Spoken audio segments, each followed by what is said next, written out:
Hello, friends. This is Dave Hurwitz, executive editor at ClassicsToday.com, here with Symphonies by the Numbers. And we have 16 Symphonies number 10, 10th Symphonies. And these are really pretty good works, I got to tell you. Now, some of you have said, well, you're doing 16 of them and you're just grasping at numbers and maybe they're not all great symphonies. Are they really great symphonies? Well, that's the point. You're supposed to figure that out. Some of them are, some of them probably aren't. Who knows? But especially the later ones, we're not going to know. You get to listen and you get to make up your mind. That's the entire concept, listening to them.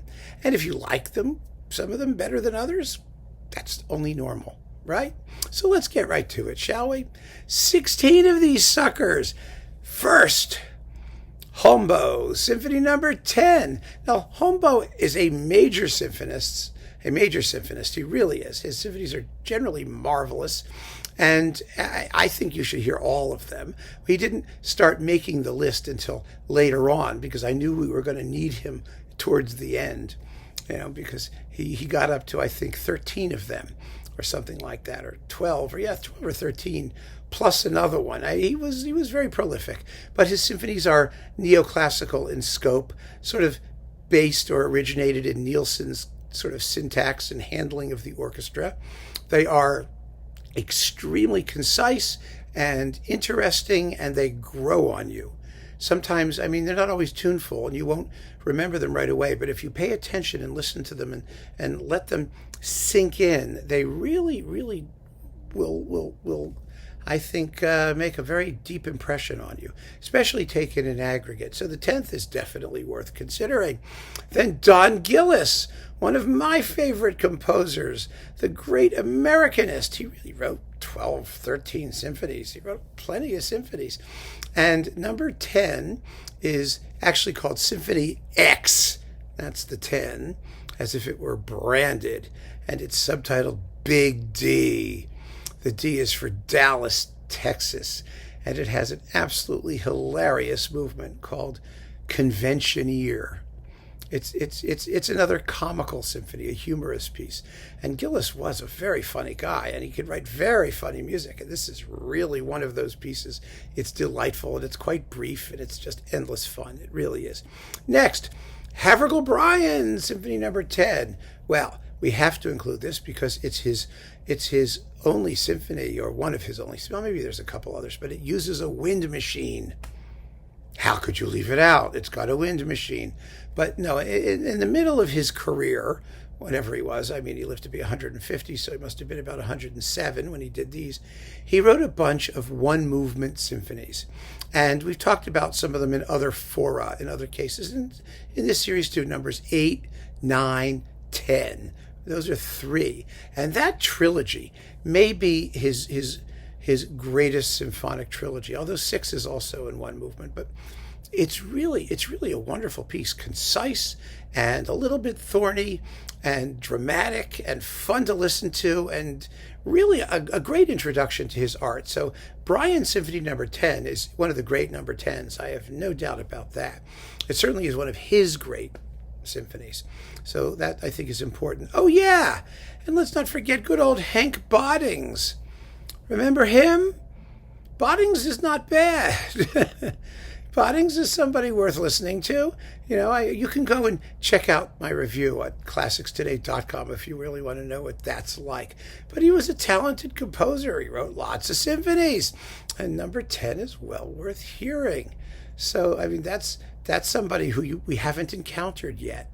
And I'm very happy to, include him in one of these talks. Then we've got good old Raff, Symphony number 10, because I'm doing his Four Seasons symphonies, or most of them anyway. I think 3 of them. And number 10 is To Autumn. It's autumnal. It's not that autumnal. It's Raff. It's fun. It's tuneful. It's charming. These late seasons things aren't as long and prolix as his earlier symphonies. He actually did sort of discipline himself somewhat, and it's a fun group of symphonies to listen to. I mean, not many people did 4 seasons in 4 symphonies, big 4-movement symphonies, so that's enjoyable. And after Raff, let's see what we got. Cipriani Potter. Now, Cipriani Potter was a British composer. He was a contemporary, actually, of late-ish Beethoven. Early 19th century, first couple decades of the 19th century, and he was a good composer. He really was. And his 10th symphony, which is actually mislabeled, but they call it number 10. It may have been number 8. I mean, they're not really clear how the numbering went. It's a very interesting work. It's in a minor key. It shows the influence of Mozart and Beethoven and those people, but it's also quite personal. And there is a recording of it. It's on Hyperion, and it's very fine. And Cipriani Potter is someone who you really ought to encounter if you haven't. If you like that period, if you like contemporaries of Beethoven who weren't, like Hummel and Krummer and Ries and those folk. He's one of them, and a good one, really a good one. He deserves a little bit more careful attention given to his work, a little more systematization. So, but I can mention him here, and you can go listen to him. And then, Franz Ignaz Beck. Beck was one of Haydn's contemporaries, and he was a first-class sort of post-Mannheim symphonist type. Some of his symphonies have real Sturm und Drang character. And his Symphony No. 10 is actually Opus 2, number 4, because he did them like many composers did in those days in groups of 6, usually, or 3. So his Opus 2, number 4 is his Symphony No. 10. And I include him in this chat because I really think you should hear some Beck. I actually have. Where's my Beck box? Here it is. Here's the Beck box. The Beck box, 3 discs with La Stagione Frankfurt under Michael Schneider on CPO, and this one contains none of the ones I mentioned. This has his Opus 3 and Opus 4 symphonies. I have some more Beck stuff around here that has Opus 2, but yeah, he's a composer worth getting to know from the classical period. He was original, and his music has real substance. So after Beck, we're going to talk about substance. Alan Pettersson. Yes, the most dark, miserable composer that ever lived. Actually, he brightened up a little bit after number 9. Well, I wouldn't say he brightened up, but he got shorter. And since, less of dismal must necessarily be brighter, right? Like if the darkness is 10 minutes long instead of 60 minutes long, then it's brighter darkness. Well, never mind. It's number 10. It's by Pettersson. Then Villa-Lobos. Oh, this one's fun. His number 10 is the Amerindia. And the Amerindia, it's a big choral extravaganza. It's got all kinds of stuff going on in it. It's really fun to listen to. It's like a big, colorful film score with a choir and doesn't matter much what they're singing about. It's very lush and Villa-Lobosian, and so that's really worth hearing. Then we got Philip Glass, who I insist has turned himself into a major modern symphonist. And I know some of you hate his music, and you've got to listen. And then you can tell me you hate his music, but you've still got to listen. His later symphonies, I think, have been rather interesting. They are minimalist. Sometimes they're rather repetitious, but they have color, and they have different structures and different processes that he's working through, and they're well worth hearing. I've enjoyed the late batch. I really have, and you may well do it too. So Philip Glass is somebody to consider, even if he still arouses scads of antipathy, and I don't quite understand why. I really don't. It's serious music. He's a serious artist. You may not like the style, but hey, that's what makes a railroad. So after Philip Glass, Darius Milhaud. Of course, Milhaud's symphonies are absolutely marvelous. And we talked about the box when I did my CPO chat. And hopefully you all ran out and got all the Mio symphonies. I mean, you know, if you heard one, you've kind of heard a lot of them. He's a little bit like Hovhannes in that respect, although his style is completely different. And I think they're colorful and fun, and they're brief, and sometimes they're rather challenging, and it's just good, solid music.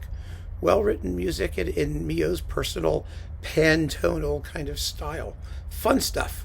Definitely fun stuff. And then there's George Lloyd, who, you know, by now you must have noticed. I mean, I think very highly of George Lloyd. His music is absolutely splendid. His symphonies are great exemplars of the form.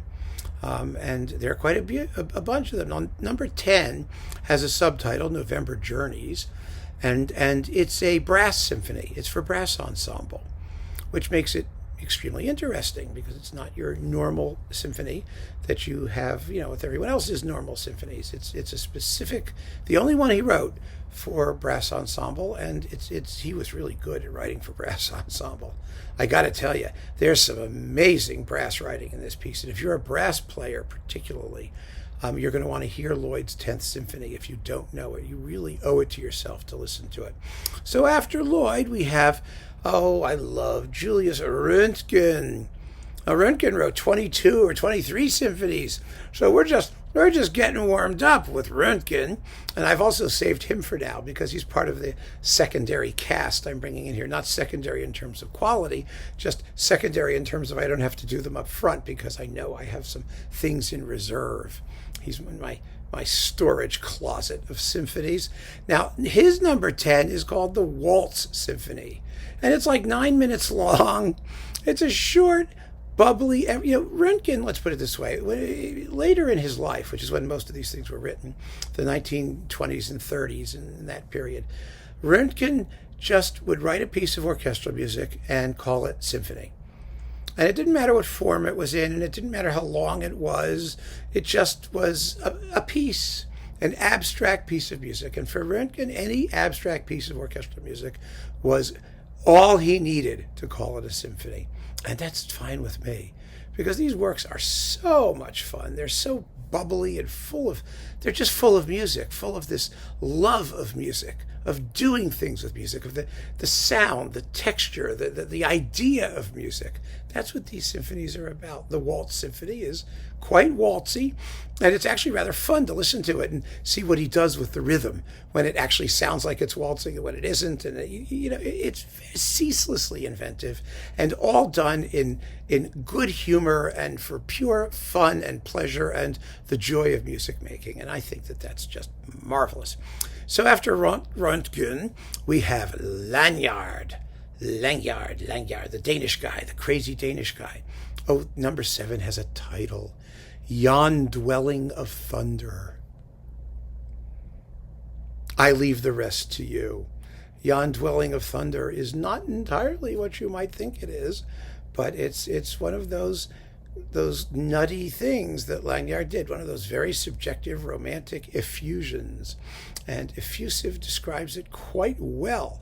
Then, well, we have to talk about this one. Mahler's 10th. Not the complete one, because I don't like the complete one, but if you want a complete one, get it. Get it with Derek Cook version with Kurt Sanderling or Michael Gielen.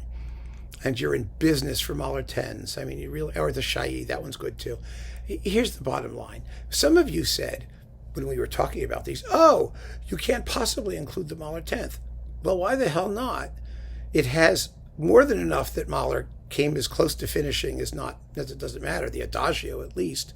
We do Bruckner's 9th, we do Schubert's 8th. I mean, there's enough completed Mahler and Mahler 10 that you can put together either the whole thing or the bit that Mahler came as close to completing as makes no difference. It's still a magnificent work and one of the great 10th symphonies. I mean, I could be sort of, clever about it and say the 9th is really the 10th because Das Lied von der Erde is really the 9th, but we've talked about Das Lied in another list, and so I want to stick with the numbers, and I insist that Mahler's 10th should be there. However, we have one more that we haven't mentioned that is absolutely, positively essential, and it has to be the however choice. Shostakovich. Of course, you say to yourself. Of course, Shostakovich. Why? Because the 10th is arguably Shostakovich's greatest symphony, and he was one of the greatest 20th century symphonists.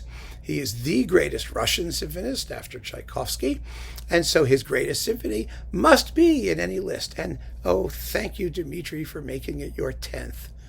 That was so nice of him, wasn't it, that he waited and let us do the 10th so that it could be the climax of this discussion of 16 Symphony number 10s. So as usual, the list is down below.